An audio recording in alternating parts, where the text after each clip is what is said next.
आज मेरी शक्ल तो बिल्कुल ख़राब हो रखी थी, हाथ पाँव भी बिल्कुल गंदे हो रखे थे और आज के दिन पर बहुत सारे लोग मिलने के लिए आए और इस पौधे पर देखिए 4 मुंगरी एक साथ आ रही है। उन्होंने मुझे देखा और उन्होंने अपना कैमरा खोला तक नहीं। उन्होंने सोचा कि इसकी हालत इतनी ख़राब हो रखी है। और कुछ ही दिनों के बाद हमारे पड़ोस में ही दीदी लोगों के घर पर शादी है आंसू बेटे की। जब भी मैं आपके साथ किचन गार्डन की वीडियो शेयर करती हूँ तो आप में से बहुत सारे लोग कमेंट करते हैं। ये सारे रिंगाल के डंडे मैंने घुटने की सहायता से तोड़े, तो ये देखिए जी कपड़ों का ऐसा हाल हो गया है। प्रणाम आप सभी को, मैं प्रियंका तिवारी आप सभी का स्वागत करती हूँ आपके अपने चैनल तिवारी एंड फैमिली पर।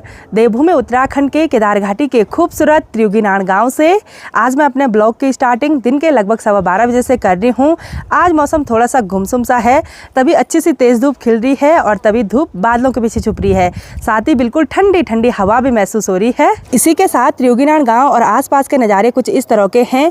गाँव के सभी लोग अपने किचन गार्डन और खेतों से राजमा और आलू निकालने का काम कर रहे हैं। सामने की ऊंची ऊंची पहाड़ियों पर आज काफ़ी नीचे तक बादल छाए हुए हैं। मौसम काफ़ी ठंडा हो गया है, अभी मस्त धूप फिर से खिल गई है और यहाँ ऊपर की साइड से भी देखिए बिल्कुल काले काले बादल आसमान में छाए हुए हैं। सुबह तक काफ़ी अच्छी तेज़ धूप खिली हुई थी, तो मैंने यहाँ छत में रोज़ की तरह इन कंबलों में राजमा और मिर्च सुखाने के लिए रखी हुई है। राजमा और मिर्च को धूप में अच्छी तरह से सुखाना पड़ता है, बिल्कुल करारा करना पड़ता है जिससे ये ख़राब ना हो, इन पर कीड़े न लगे। अगर सूखने में थोड़ा सा भी कमी होगी ना तो राजमा और मिर्च जल्दी खराब हो जाती हैं। कुछ ही दिनों के बाद हमारे पड़ोस में ही दीदी लोगों के घर पर शादी है आंसू बेटे की और जेठ जी और संतोष बेटा लगे हुए हैं घर को अच्छी तरह से कलर करने पर।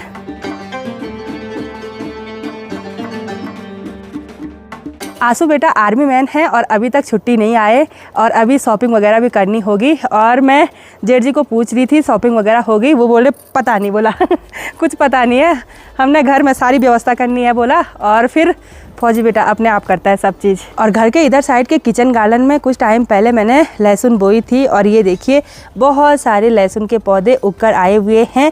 और कल शाम को मैंने किनारे किनारे से ये छोटे छोटे राई के पौधे भी लगाए हैं, इनमें डेली पानी डालना पड़ेगा, फिर राई भी काफ़ी अच्छी हो जाएगी। और अभी तक ये मुंगरी के पौधे ऐसे ही रखे हुए हैं, इन पर कुछ मुंगरी सूख गई है और कुछ बिल्कुल हरी हरी है। और इस पौधे पर देखिए 4 मुंगरी एक साथ आ रही है, ये देखिए जी। किचन गार्डन से निकाले हुए कुछ आलू मैंने यहाँ बरामदे में फैला के रखे हुए हैं और इनमें से मैंने सही आलू अलग करने हैं और जो ख़राब हो रखे हैं और जिन पर कुदाल की लगी वो मैंने अलग करने हैं और ये अच्छे वाले अलग स्टोर करने हैं, ये काफ़ी देर तक चलेंगे। और ये वाले और जिन पर कुदाल की लगी होगी जिसमें कट वगैरह लगा होगा ये ज़्यादा देर तक नहीं चलते हैं, ये ख़राब हो जाते हैं। आलू छांटने का काम तो मैं शाम को आराम से बैठकर भी कर सकती हूँ। फ़िलहाल चलते हैं अपने किचन गार्डन में इस मलखुनी को ले जाकर। और इस मलखुनी का काखा मैंने परसों अचानक से तोड़ दिया था, इसमें मैंने फुल ककड़ियाँ भरी और ऐसे खींचा और ये तुरंत टूट गया।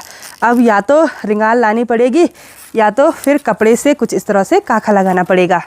तो किचन गार्डन में डेली बहुत सारा काम हो रहा है और जुकाम की वजह से आवाज़ भी थोड़ा सा अजीब हो रखी है।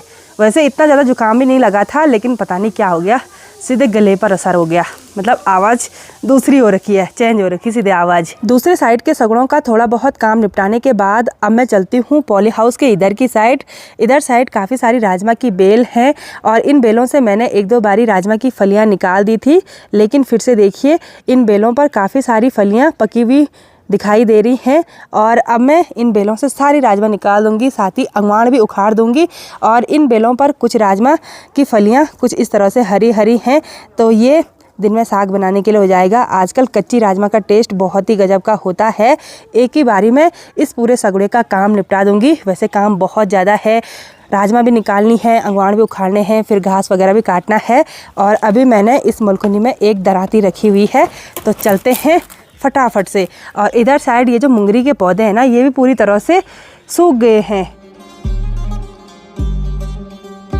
यहाँ पर एक राजमा की बेल है, इस पर मैंने छोटा सा अंगवाण लगाया हुआ है और राजमा की बेल से सारे पत्ते भी गायब हो चुके हैं, यानी कि पीले होकर झड़ चुके हैं। और इस पर देखिए ढेर सारी राजमा की फलियाँ लगी हुई हैं, सारी फलियाँ बहुत ही अच्छे तरीके से पकी हुई हैं, नीचे से लेकर और पूरे ऊपर तक देखो सारी फलियां पकी हुई हैं। जब राजमा का सीज़न अच्छा रहता है ना, तो छोटा सा ही अंगवार लगाओ, थोड़ा सा ही बेल को सहारा दो, तो राजमा बहुत ही बढ़िया होती है। और कभी कभी ऐसा भी होता है अंगवार लगा दिए बहुत अच्छे और उस टाइम राजमा होती ही नहीं है। वैसे इधर साइड तो कभी ऐसा हुआ नहीं, लेकिन कम ज़्यादा थोड़ा बहुत होता रहता है। जैसे पिछले साल लोगों की कम राजमा हुई, इस साल ठीक ठाक हुई। और बहुत सारे लोग मुझे कमेंट कर रहे थे कि आपके इधर साइड राजमा लोग बेचते भी हैं। जी हाँ, जिनकी ज़्यादा होती है वो ज़रूर राजमा को बेचते हैं। रेट तो मुझे पता नहीं है कि कितने रेट में बेचते हैं, लेकिन अगर आपको चाहिए ना तो इसी नवंबर तक आप संपर्क कर देना, क्योंकि बाद में लोग फिर इधर उधर बांट देते हैं, फिर इधर उधर गांव के लोग खरीदने आ जाते हैं।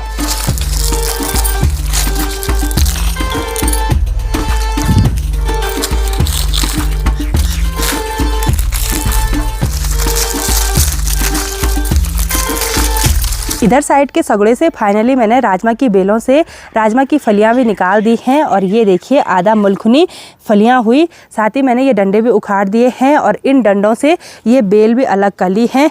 ये तो घास के काम आ जाएगा। और इन डंडों को मैंने 2 साल यूज कर लिया, अब ये सड़ने लगे हैं।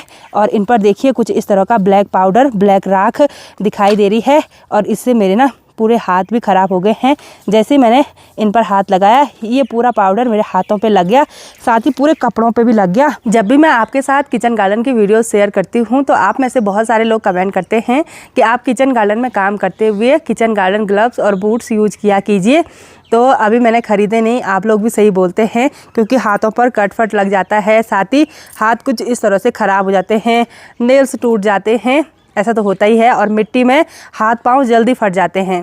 तो अब मुझे बूट्स और ग्लव्स यूज करना पड़ेगा।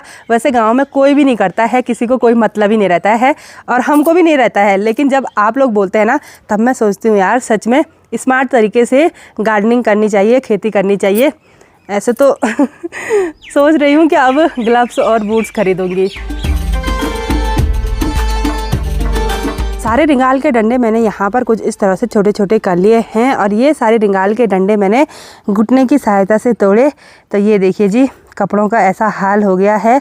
और साथ ही इन कपड़ों पर कुछ इस तरह से कूरे भी लग चुके हैं, ऐसे चिपकते हैं कपड़ों पर। वैसे हाथ से जो लगाने पर निकल जाते हैं, लेकिन अगर धोएंगे भी ना तो धोने से भी नहीं निकलते हैं। ये देखिए जी, और हाथ और भी ज़्यादा गंदे हो गए। यहाँ इस सगड़े की अच्छी तरह से सफाई करने के बाद मैंने इस सगड़े से 3 पूली घास की निकाल दी हैं, जो कि मैंने यहाँ पर रखी हुई हैं। और अभी अभी इस सगड़े पर दीदी जी भी आई। दीदी ने बोला जब तक तू घास निकालती है तब तक मैं आलू की खुदाई कर लेती हूँ। और यहाँ 2-3 महीनों से दीदी ने इतने आलू निकाल दिए हैं और दीदी और मैं मिलकर अब यहाँ से आलू निकालेंगे। 2-3 मेड़ अभी बाकी हैं और दीदी बोल रही है आलू की खुदाई मैं ही करती हूँ और मुझे ये काटने के लिए बोला है। ये मुंगरी के पौधे हैं और इन पर मुंगरी पूरी तरह से कुछ इस तरह से पकी हुई है, काफ़ी पक्की भी हो गई है, अब ऐसी नहीं खाई जाएगी। और कोई कोई अभी कच्ची कच्ची है। और मक्के के पौधों को हमारी गढ़वाली भाषा में मुंगरियोट बोलते हैं। और ये घास बैलों के लिए काफ़ी अच्छी होती है ना दीदी? हाँ, दीदी ने बोला मैं गौशाला जा ही रही हूँ तो बैलों के लिए ये घास लेकर चलती हूँ। तो दीदी लगी हुई है और मैं यहाँ से इस घास को काट देती हूँ।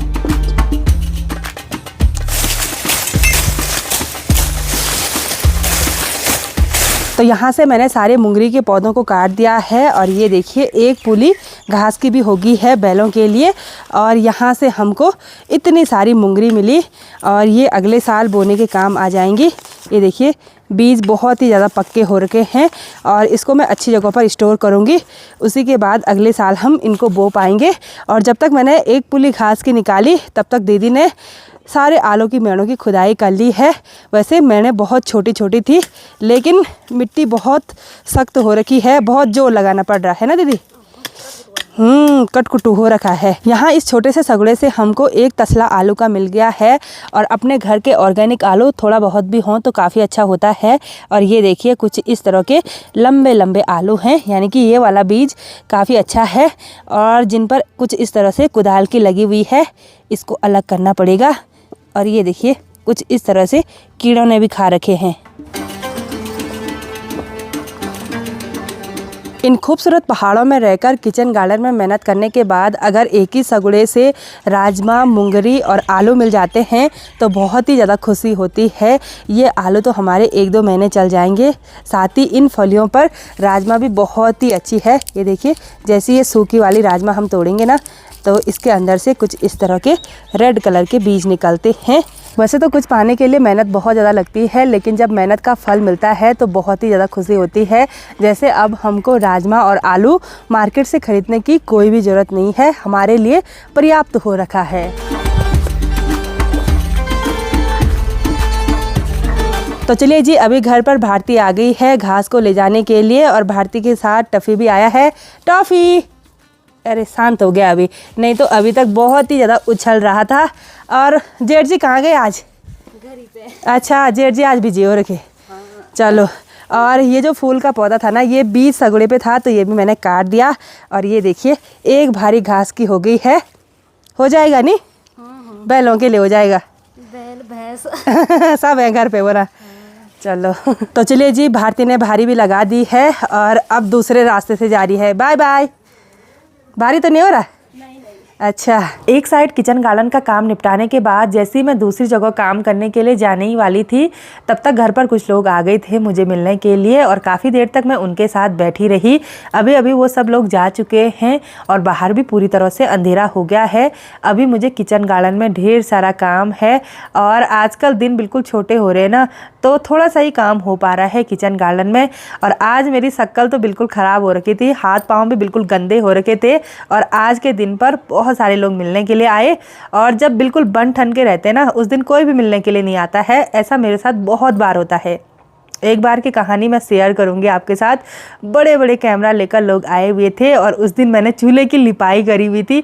मेरे पूरे चेहरे पर और कपड़ों पर मिट्टी पड़ी हुई थी। उन्होंने मुझे देखा और उन्होंने अपना कैमरा खोला तक नहीं। उन्होंने सोचा कि इसकी हालत इतनी ख़राब हो रखी है। और एक बच्ची थी उनके साथ, उसने 4-5 बार अपनी मम्मी को पूछा, मम्मी प्रियंका योगी तिवारी से कब मिलाओगे? उन्होंने बेटा यही है।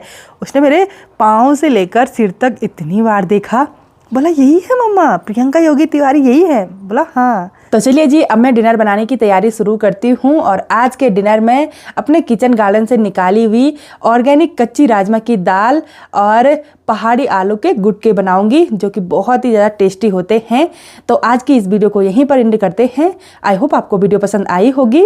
वीडियो पसंद आए उसको लाइक कीजिए, कमेंट कीजिए और अपने दोस्तों के साथ शेयर कीजिए। मैं प्रियंका तिवारी मिलती हूँ आपको अपनी अगली नई वीडियो में। तब तक के लिए जय देवभूमि उत्तराखंड।